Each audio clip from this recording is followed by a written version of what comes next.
There's aggression in her game, but she never allows herself to get worked up during batting. What power, what placement. The first woman cricketer in India to score a T20 century. One of the great innings that you'll see in any World Cup, male or female. The first ever Indian to sign an overseas T20 contract. A beacon of hope and a source of pride for millions. But ironically, she had no idea until her late teens that India even had a women's cricket team.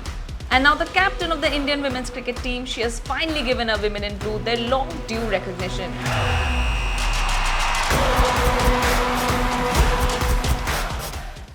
Showing everyone how it's done with grace and grit. In today's episode of ManifestIT, we spotlight Harmanpreet Kaur, an inspirational icon who reminds you to tune out societal comments and subscribe to your dreams. Born in Moga, Punjab on March 8, 1989, which also happens to be International Women's Day, her journey underlines what it truly takes to survive in an industry that is still largely male-dominated. Now, since school, she played different sports, from football to volleyball. In fact, her father Harmandir Singh Bhullar was a volleyball and basketball player, but she was always drawn to cricket. So she picked up a hockey stick and started playing cricket with boys at a ground in her neighborhood. With a dupatta tied around her waist, she would often break the windows of neighboring houses with her shots. Now, that's when the principal of her school, Kamaldeep Singh Sodhi, noticed her. And she was completely stunned to see a girl playing cricket. Now, this kind of paints a picture about the sorry situation of women's cricket at the time, especially for a country that carries the cricket crazy tag. But Harmanpreet had made up her mind. She had to play cricket. Now, a lot of credit goes to Harmanpreet's parents. Her life changed when her father met cricket coach Kamaldeep Singh Sodhi, the man she considers her godfather. He was running the Gyan Jyoti School Academy, but coming from a Sikh family of meager economic means, they couldn't afford the academy fees. Fortunately, Kamaldeep Sodhi funded her. She joined the academy and started training with the boys, where she would often dominate them. Now, this is as per Sodhi's son Yadvinder, who was Kaur's first coach. Slowly, she started playing in local club tournaments. And this is where her six-hitting prowess developed. In fact, it was almost a guarantee that whichever team she represented, they would win easily. But meanwhile, sexist comments also started flying in. Her father would often get questions like, "What will you get by making a girl play cricket?" Thankfully, he couldn't care less. In fact, even her younger brother's friends would make fun of her. In an interview, she recalled their taunts.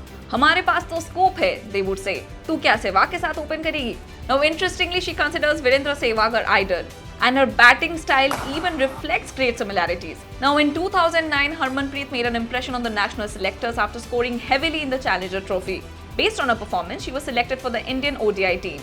She made her ODI debut at the age of 20 against Pakistan. She also made her T20 debut later that. However, there still wasn't much visibility for women's cricket. Despite playing for India at a very young age and even doing well, Harmanpreet Kaur was struggling to find a job. They requested Punjab police to employ her, but reportedly all they got in return was, "You are a female cricketer, there is no scope for any employment with Punjab police." But fortunately, on former cricketer Diana Edulji's recommendation, she finally got a job as a chief office superintendent in Mumbai with Western Railways in 2014. Now, interestingly, the Indian Railways have been the largest employer of female cricketers since 1985. In 2016, Harmanpreet Kaur became the first Indian to sign the Big Bash League, which is the Australian T20 Cricket League contract with Sydney Thunder. Later in 2016, Harmanpreet was appointed the full-time India T20 international captain and led the Indian team to their 6th Asia Cup title, with the win over Pakistan in the finals. But she shot to fame in 2017 when her unbeaten 177 against Australia in the semi-final helped India progress to the finals of the Women's World Cup. She was honoured with the Arjuna Award in 2017, and in 2019 during the series against South Africa, she also became the first Indian cricketer to play in 100 international T20 matches. Harmanpreet Kaur is the only Indian women cricketer to score over 3,000 runs in both ODIs and T20 internationals. Her leadership has been instrumental in leading India to uncharted territories both at home and abroad. However, occasional issues with her on-screen conduct has sometimes got her in trouble. Her outburst has led to some fines and a suspension. But off the field, her down-to-earth personality and commitment to empowering young women cricketers have made her an icon. From practicing with a hockey stick to captaining the Indian cricket team, she continues to play a pivotal role in the surging popularity of women's cricket in India. Her success story drives home the point: all you need to do is manifest it, chase it, and do it.